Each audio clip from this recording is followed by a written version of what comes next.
সম্মানিত বন্ধুরা আমার, শুরু থেকে শেষ পর্যন্ত ভিডিওটা দেখবেন, তাহলে আপনাদেরকে অনেক কিছু বুঝে আসবে বা বিভিন্ন সিন সিনারি দেখতে পারবেন যে কি কত কষ্ট বা কি পরিমাণ জঙ্গল বা পেক কাদা দিয়ে আমি এই ভিডিওটা বানাচ্ছি। আপনারা দেখলে বুঝতে পারবেন। প্রতিটা মানুষেরই জীবনে অনেক কিছু আশা আকাঙ্ক্ষা থাকে যে ভালো কিছু করবে, ভালো কিছু করে বাবা মাকে খুশি করাবে বা ভালো কিছু করে সমাজকে দেখাবে বা সে ভালো কিছু করে নিজের পায়ে দাঁড়াবে। এই প্রত্যাশা আশা আকাঙ্ক্ষা প্রতিটা মানুষের মনের ভিতরে থাকে, জল্পনা কল্পনা থাকে, কিন্তু কারোটা বাস্তব হয়, কারোটা বাস্তব হয় না। কারোটা জীবনে শুধু কষ্ট বেদনা হয়েই থাকে, আবার কারো জীবনে কিছুটা পরিপূর্ণ হয়। তো এইটু আমি মনে করি বান্দার হলো চেষ্টা করার কাজ, আর সফলতা দেওয়ার কাজ হইলো আল্লাহ তাআলার।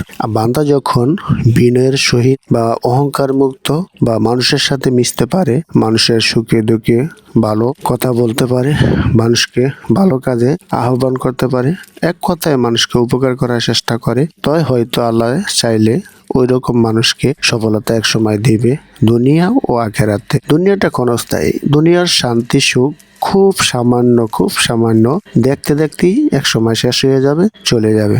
কিন্তু আখেরাত অনেক বড় লম্বা সফর। ওই সফরেই সবচেয়ে বড় প্রয়োজন, সেই প্রয়োজন হলো আপনার আমার কামাই। ওই কামাই কি দুনিয়ার মতো টাকা পয়সা এগুলা না, নেক আর আমল। ওই কাজটা যদি করে যেতে পারি, এইটাই আমি মনে করি আমার জীবনে সার্থক। আর আমার জীবনে শুধু এটাই আমি আশা করি যে আমাকে যদি একটা লোক ফেসবুক প্ল্যাটফর্মে ভালোবাসে, এটা আমার জন্য সাকসেস, এটা আমার অনেক পাওনা, অনেক বড় কিছু। আর যে মানুষগুলো আমাকে ঘৃণা করে বা আমাকে সমালোচনা করে, আমাকে দেখতে পারে না বা যে কোনো ভাবে হোক কটু কথা বলে, ওই মানুষটির কাছে আমার যাওয়ার অনেক ইচ্ছা, অনেক শখ। তাদের হাতে পায়ে ধরে হলো জানতে ইচ্ছে করে যে কি কারণে, কোন কাজটা ভালো লাগে না, কোন কাজটা আমার আপনাদেরকে দেখতে খারাপ লাগে, ওই কাজটা আমাকে বলেন, মন খুলে আমি সংশোধন করে নেব বা সংশোধন করার চেষ্টা করব।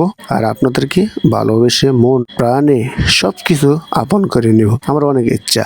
যারা ভালোবাসে আলহামদুলিল্লাহ, যারা এই ফেসবুক প্ল্যাটফর্মে হোক বা বাহ্যিক জীবনে হোক ভালোবাসে না, সেটার জন্য আলহামদুলিল্লাহ আমি খুশি।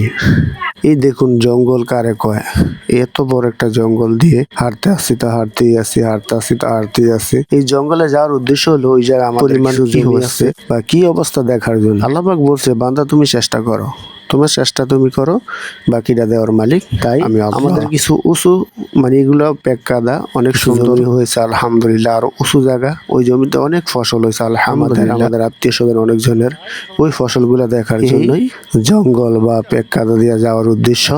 আর এর মাঝে মনে চাইলো যে একটা ভিডিও বানিয়ে নেই, বন্ধুদেরকে দেখাই।